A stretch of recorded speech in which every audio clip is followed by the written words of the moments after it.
Hi friends, welcome to Story Time. I'm Miss Becca and I'm so happy that you're here. I am the owner of Becca's Book Box and I love to read stories to you. So if this is the first story time you're seeing, you're gonna have to check out all the others because there's so many story times to listen to. Today, we're gonna read a book that I think is perfect for springtime. And it's perfect for springtime because sometimes in the spring and in the summer, we have storms.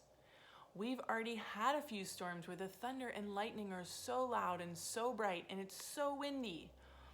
And this little girl in this story is very afraid of storms, and her grandma comes up with the best trick so that she's not afraid of storms anymore. So we're gonna read Thunder Cake by Patricia Polacco. Have you read this book before? Love this book. I want you to read and listen and think about what a thunder cake might be. On sultry summer days at my grandma's farm in Michigan, the air gets damp and heavy. Storm clouds drift low over the fields. Birds fly close to the ground. The clouds glow for an instant with a sharp crackling light and then a roaring, low, thundering sound makes the windows shudder in their panes.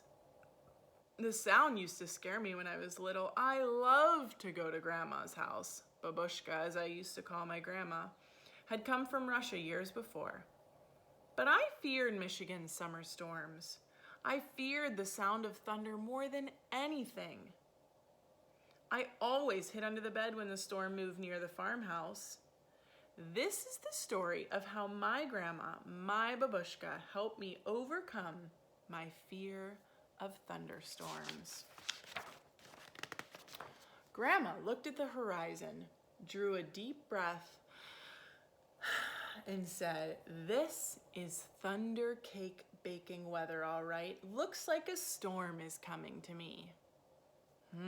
What is a thunder cake?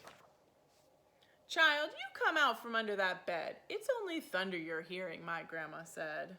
See her hiding?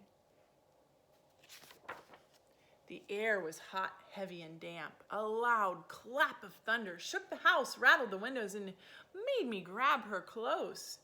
"Steady, child," she cooed. "Unless you let go of me, we won't be able to make a thunder cake today." "Thunder cake?" I stammered as I hugged her even closer. "Don't pay attention to that old thunder except to see how close the storm is getting. When you see the lightning, start counting real slow. When you hear the thunder, stop counting. That number is how many miles away the storm is, understand?" she asked. "We need to know how far away the storm is so we have time to make the cake and get it into the oven before the storm comes, or it won't be a real thunder cake." Her eyes surveyed the black clouds away off in the distance, then she strode into the kitchen. Her worn hands pulled a thick book from the shelf above the wood stove. "Let's find that recipe, child," she crowed as she lovingly fingered the grease-stained pages to a creased spot. "Here it is, thunder cake." She carefully penned the ingredients on a piece of notepaper. "Now let's gather all the things we need," she exclaimed as she scurried toward the back door. They're going outside. We were by the barn door when a huge bolt of lightning flashed. I started counting like Grandma told me to. 1, 2, 3, 4, 5, 6, 7, 8, 9, 10. Then the thunder roared. 10 miles. It's 10 miles away, Grandma said as she looked at the sky. About an hour away, I'd say. "You'll have to hurry, child. Gather them eggs careful like," she said. Eggs from mean old Nellie Peckhen. I was scared. I knew she would try to peck me.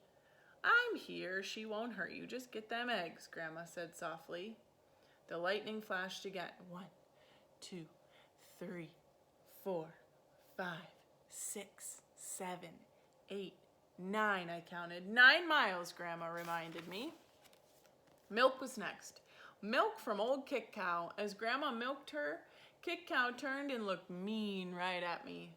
I was scared. She looked so big. Zip went the lightning. 1, 2. Count with me. 3, 4, 5, 6, 7, 8, I counted. Baroom went the thunder. 8 miles, child, Grandma croaked. Now we have to get chocolate and sugar and flour from the dry shed. I was scared as we walked down the path from the farmhouse through Tangleweed Woods to the dry shed. Suddenly the lightning slit the sky. 1, 2, 3, 4, 5, 6, 7, I counted. Boom, ba, boom, crashed the thunder. It scared me a lot, but I kept walking with Grandma. Another jagged edge of lightning flashed as I crept into the dry shed. 1, 2, 3, 4, 5, 6, I counted. Crackle, crackle, boom, kaboom, the thunder bellowed. It was dark and I was scared. I'm here, child, said Grandma softly from the doorway. Hurry now, we haven't got much time. We've got everything but the secret ingredient. What do you think the secret ingredient is? 3 overripe tomatoes and some strawberries. Grandma whispered as she squinted at the list. I climbed up high on the trellis. The ground looked a long way down. I was scared. I'm here, child, she said. Her voice was steady and soft. You won't fall. I reached 3 luscious tomatoes while she picked strawberries. Lightning again. 1, 2, 3, 4, 5, I counted. Kabang, baroom, the thunder growled. We hurried back to the house in the warm kitchen and we measured the ingredients. I poured them into the mixing bowl while Grandma mixed. I churned butter for the frosting and melted chocolate. Finally, we poured the batter into the cake pans and put them into the oven together. Lightning lit the kitchen. I only counted to 3 and the thunder rumbled and crashed. 3 miles away, Grandma said, and the cake is in the oven. We made it. We'll have a real thunder cake. As we waited for the cake, Grandma looked out the window for a long time. Why aren't you afraid of the thunder? Why, you aren't afraid of the thunder. You're too brave, she said as she looked right at me. I'm not brave, Grandma, I said. I was under the bed, remember? But you got out from under it, she answered. And you got eggs from mean old Nellie Peck Hen and milk from old Kick Cow. You went through Tangleweed Woods to the dry shed. You climbed the trellis in the barnyard. From where I sit, only a brave person could have done all those things. I thought and thought as the storm rumbled closer. She was right, I was brave. Brave people can't be afraid of a sound, child, she said, as we spread out the tablecloth and set the table. When we were done, we hurried into the kitchen to take the cake out of the oven. After the cake had cooled, we frosted it. Just then the lightning flashed, and this time it lit up the whole sky. Even before the last flash had faded, the thunder rolled, boomed, crashed, and baroomed just above us. The storm was here. Perfect, Grandma cooed, just perfect. She beamed as she added the last strawberry to the glistening chocolate frosting on top of the thunder cake. As rain poured down on our roof, Grandma cut a wedge for each of us. She poured us steaming cups of tea from the samovar. When the thunder roared above us so hard it shook the windows and rattled the dishes in the cupboards, we just smiled and ate our thunder cake. From that time on, I never feared the voice of thunder again.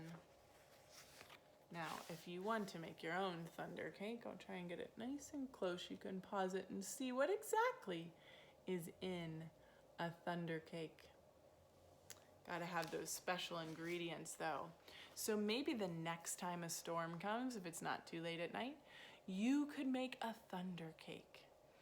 But what I want you to pay attention to in this story is sometimes it's not just about storms.